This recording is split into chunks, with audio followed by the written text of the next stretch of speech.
to today's Kingdom Millionaire class. Ola is my name. Today, I'd like to share with you or start sharing with you process of wealth creation. But before that, let me ask you what you understand about wealth. When you hear the word wealth, what does it mean to you? Okay, sometimes we confuse riches and wealth together, though they are related, but with little difference. Riches is the cash at hand on your bank account or related to some material things acquired by the power of money. Wealth, on the other hand, has to do with the satisfaction, the peace of mind, or the sense of fulfillment that you have with what you have, your money, or with what you are doing. All right. I just want you to have a little understanding of this word called wealth. We'll go into details in our subsequent teachings, but I want you to have little understanding so as to be able to get what I have to pass across in today's video. Now, the number one step when it comes to wealth creation is what I tag mindset shift. Mindset shift. In the book of Proverbs chapter 23, verse 7, we said, "As a man think in his heart, so is he." See, you can't be greater than your thought. You are the product of your thought. Whatever you think is what becomes of you. In that case, sometimes there is need for us to change the way we think about life, about certain subjects of life, for us to see the actual things manifesting in our lives. There is a particular character in the scripture I like us to look into. That's 1 Chronicles chapter 4, verses 9 and 10. You know the person I'm talking about. That is Jabez. Some people said Jabez changed his life by the power of prayer. Is correct. All the same, something provoked that prayer. There was certain awareness that came to this man that propelled him to pray and pray it through. All the while, he has been made to believe that he was a child of sorrow, blah, blah, blah, blah. This had happened when he was born and all that. And he has grown in that belief that made his life impoverished. The Bible said he was miserable.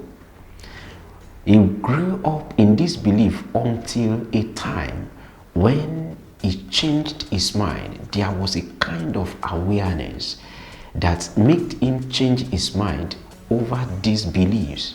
You may need to do that as well. You see, when man was giving birth to, when we were giving birth to, our mind was just like a plain sheet.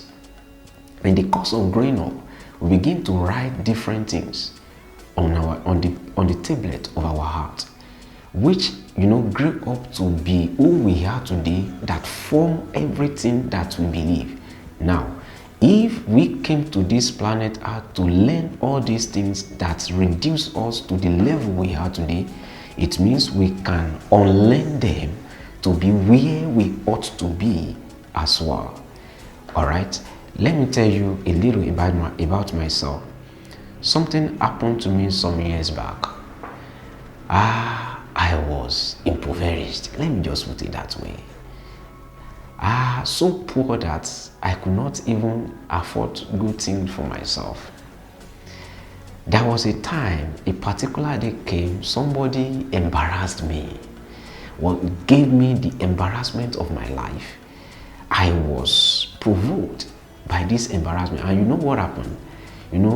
All because of something small I could not afford, and gave me the embarrassment of my life. So I got provoked. All the while, I've been serving God committedly, but I thought maybe poverty or whatever is to be part of godliness. And that provocation led me to God's presence.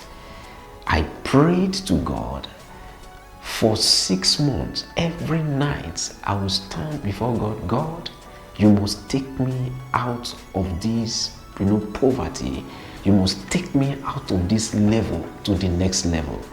And I started praying. God did not do anything until the 6th month. 6 months, I've been praying this particular prayer point every night. God did not write any wonders.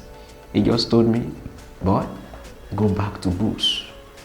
Read books as if your life depends on it. I said, God, is that the way out of poverty? If that is the way, then I'm ready to move. I started laying my hands on every available books written by great minds, which I know and believe can change my mind. You know why God did that? He knew that there was need for me to reprogram my mind, to change the way I used to think. There are some things I needed to unlearn. There are some things I needed to learn to add to myself if I actually want to be fulfilled in life. Then I started. I tell you, in the course of my research, I discover that why God asked me to do that. My mind became great. I developed a large mind, which is needed to acquire greatness in life. You cannot be small-minded and expect to be great. There are two parallel lines that can never meet. You must unlearn some things.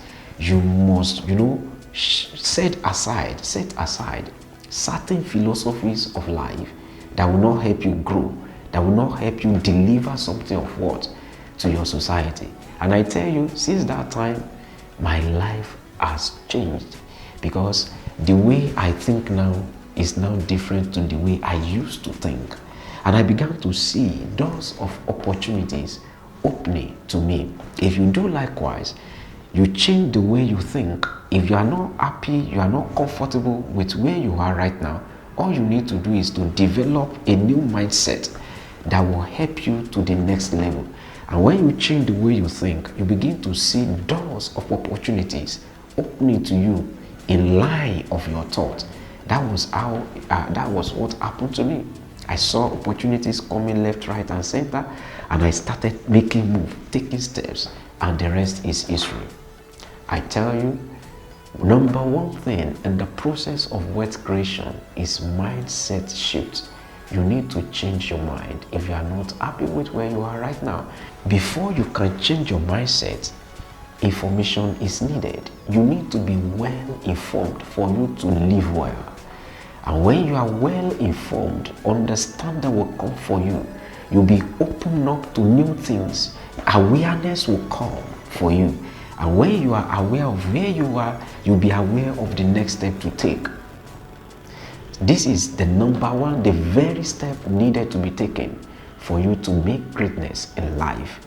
In the book of Ephesians chapter 4, verse 8, Amplified Bible said, "For the rest, brethren, whatever is true, whatever is worthy of reference and honorable and seemly, whatever is just, whatever is pure, whatever is lovely, whatever is lovable, whatever is kind and winsome and gracious, if there is any virtue and excellence, if there is anything worthy of praise, think and weigh and take account of this. Fix your mind on them."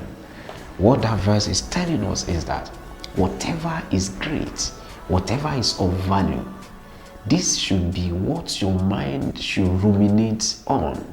This is what you should think about. You cannot be small-minded and expect great things to happen to you. The Bible is emphasizing that you should think on something of worth, something valuable, something great. So shall greatness come your way. I hope this video makes sense to you. If it does, invite your friends to subscribe to this channel. You can subscribe, press the notification button to get you notified anytime we post new videos. And let's come together and grow together. Don't forget to give our video a thumb up if you are blessed with it. See you next class. God bless you.